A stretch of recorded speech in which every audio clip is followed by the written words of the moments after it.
Hello, my name is Melchor Moore and welcome to my channel. As you may know, I'm an artist and I interview industry professionals on YouTube regarding the art market and the business of art. Please hit the like button and subscribe so that viewers that may not normally see this content can see it. It has something to do with the YouTube algorithm. So that being said, let's get to it. So let's say you're an artist and one of your goals is to see your paintings or your photographs in a boutique luxury hotel. But how many hotel developers do you actually know? I know one, and he has the artwork for his resort already in place. So I reached out to interior designer Laura Sabo of 13 Design Lane Interiors and asked her what she thought. Let's go to that video chat now. How's it going?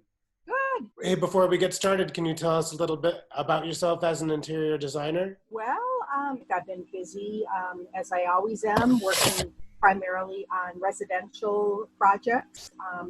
Once in a blue moon, I get commercial, but I prefer working with families and residences. So, yeah, I'm in my starting my 8th year of my own business, so it's going great. As an interior designer, you must be approached sometimes by artists, people who want to collaborate with you. How is it that you like to be approached? You're right. I do get approached. Usually it's by email. And first, I have to really like the artwork of the artists that I'm being approached by. And you are definitely one of them. So, you and I have another favorite. But that being said, they're totally different vibes to me. Yours is fun and whimsical, and the other person's is more moody, if you will. So, yeah, I gravitate towards both of you for different reasons. When I'm searching through images of interior design spaces, it seems like a lot of interior designers move towards sort of simple artwork that almost a generic kind of. Right, something that they can find cheaply on Wayfair. Is that a jab? No, Wayfair.com. It's a shopping place where it's very inexpensive to buy many things. So it's kind of like an IKEA, but online you can just find anything imaginable there. And so most people aren't really that familiar with artwork and what it is. And I think I've mentioned before, I'm the daughter of an artist, so I appreciate it. And most people, I think, don't appreciate it. They just want something to fill the space. And so somebody might suggest, oh, yeah, let's go with this. And it could be something from Wayfair or other places that are relatively inexpensive. But I don't like to go that route. When you say generic, that's what came to mind. So let's say that we were working together, an artist and an interior designer, and you have some public space in mind, like a hotel. How would you go about approaching the hotel developer? Like, what do you think how do you go about becoming like a public entity artist and interior design? I don't know the words. I think first I would take a tour by myself of the place that you were thinking about, just to see what artwork they've got in place, and then to see if it needs updating or changing as far as mood. Like if you have a kind of like a library bar in a hotel, you want something a little more, I don't want to say risque, but something that's just not very common to be in that area. So I would just take a tour myself to see what they've got and what they could use, and then I'd make an appointment with the manager,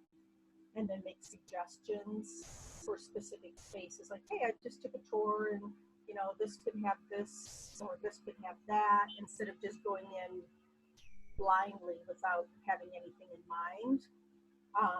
But that being said, I would think that a mom and pop place would be more willing to look at your things than a big corporate place, because those type of places already have like committees picking artwork or ownership picking artwork if it's kind of a mid-sized hotel. So yeah, I would kind of go towards more of a mom and pop place. What I have in mind is that there's a hotel being built. I'm watching it be built, and I'm trying to get get ahead of the game and approach the interior designer. Okay, well, again, if it's like a Hyatt or something, I think they already have people to do that, and they probably would not be open to listening.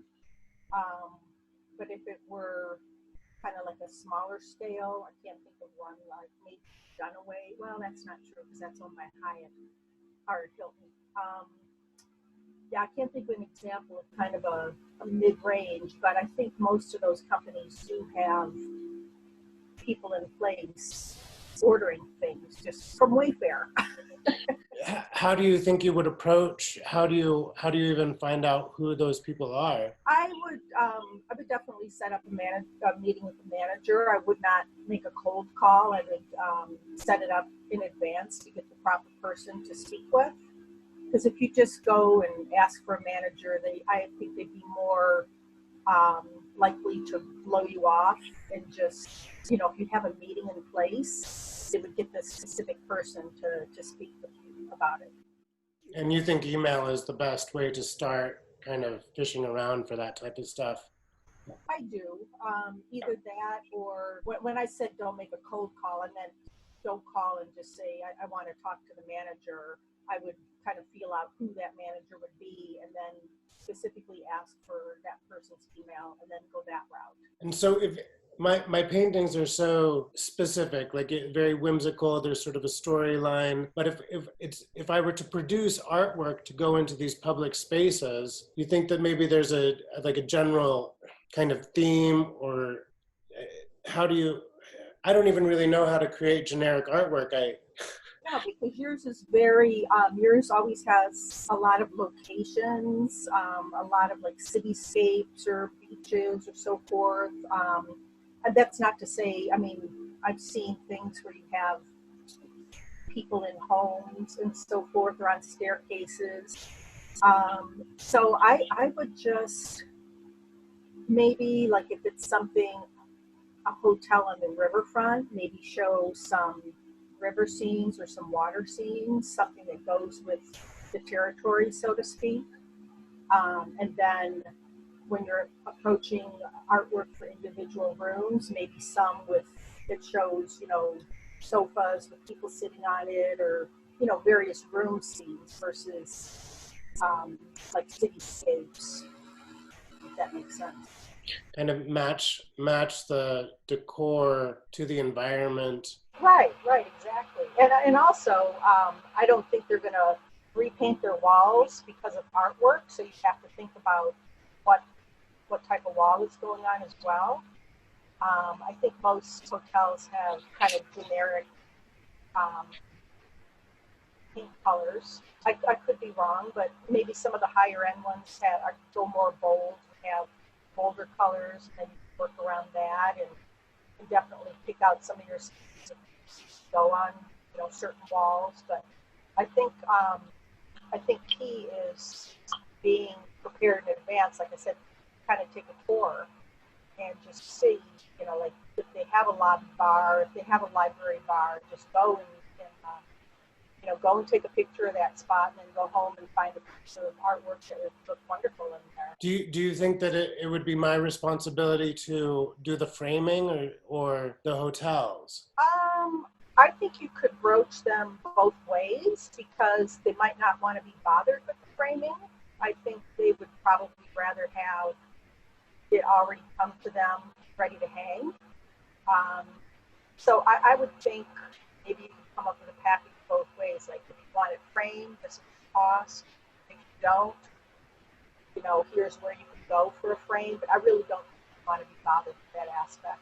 I think you want it ready to hang. Yeah, just sort of work it into the pricing, the package deal. Exactly. Yeah, and I don't think they want to know like a breakdown of how much the art is and how much the frame is. I think they just like to know a total cost. I think probably have them come to them with a couple of frames so that they could match or select from that. Yeah, I think they probably lean towards you with your eye that would say, well, this one goes with this, and have it already pre-framed and ready to roll. I don't think you want to bother with that. But you think the frame should go with the painting rather than like the wall? Oh, I see what you're saying. I thought you meant, okay, I see what you're saying. Depends on the color of the wall, I guess. I would select a frame that matched the painting, but then I would think that the interior designer would want the frame to match the rest of the decor versus the frame matching the painting. Yeah, yeah, that's true. Like if you have like an ultra modern room, you don't want to come in with big clunky wooden frames or anything. You want something nice and streamlined and some nice metal frames. So yeah, that's true. The habit now is to use those big canvases that are this thick, and then I don't really like that. To me, and I know everybody's doing it, but to me it just looks cheap. So I use the thinner canvases Okay. that are made to be framed. Okay. And then sort of the trend in modern contemporary art, you go into a gallery and all the galleries have these big, huge canvases. A couple of inches thick. Yeah, that don't need to be framed, and then the canvas itself is really the frame. Okay. Well, I'm somewhat familiar with floating frames too. So Yeah. we have canvas, and then around it's real thin edge of wood. Is that right? Yeah, I like those. I like the floating frames. I think in my mind, I always want something to be very Rococo, Baroque kind of.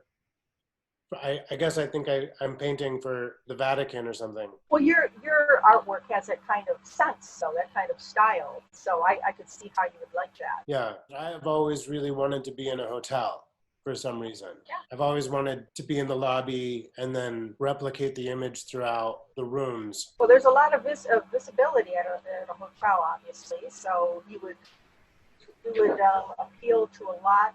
Would have the visibility of a lot of people from all over the place. Yeah, I guess that's probably why I want it, because of the exposure. Right. So, well, what are you currently working on with your interior design? Well, one of my favorite things right now is there's a place in town called Salvage Works, and they go to old barns and old homes, rip them apart, and then salvage the wood.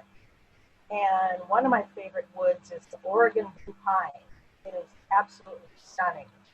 So in the last month, I've met 4 different couples there, and we're making fireplace mantles and shelving, and it is just so beautiful. So people go and they actually pick out their slab.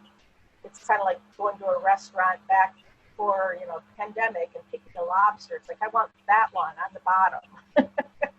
And so they have this big, I don't even know what they're called, just piles and piles of wood.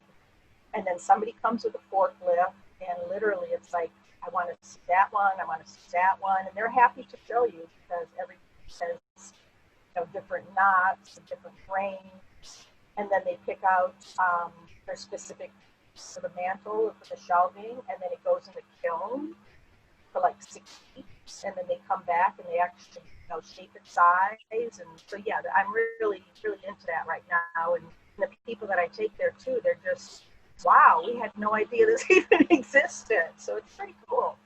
It's over in the Kenton neighborhood. And then you bring it home and you construct these things in like your studio?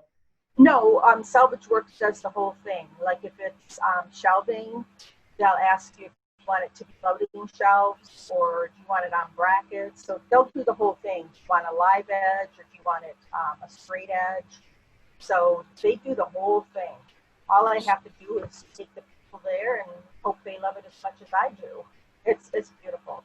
Yeah, that sounds like fun. It is. And it's something that, how many people can say, yeah, I picked out that piece on my mantle. Well, Laura, it was great to catch up with you.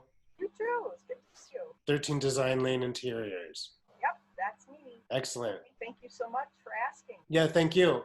Thanks, Melchor. Thank you. Bye.